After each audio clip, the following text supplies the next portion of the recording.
60% of the world's uncultivated arable land is in Morocco, is in Africa.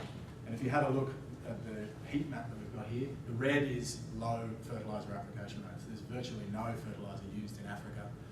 It's actually significantly less than 25 kilos a hectare.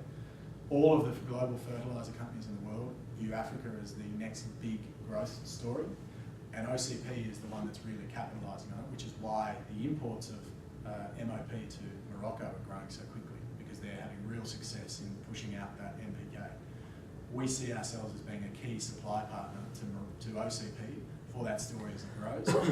They already consume virtually what we would be planning to produce annually from our mine on a year-by-year basis for that strategy. So effectively, if we were to turn on our production, OCP could consume the lot. We wouldn't do that necessarily because it's never good to have a single buyer. We would make just as good a margins going into Brazil or to Northwest Europe.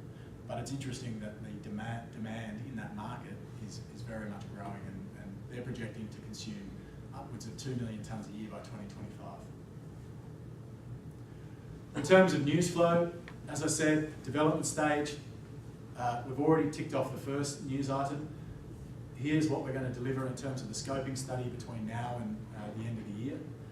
Each of these, as I said, will really talk to that belief that we have that this is low capital cost, and we're going to show just how much of a cash cost saving or capital cost saving we're making at each of those items.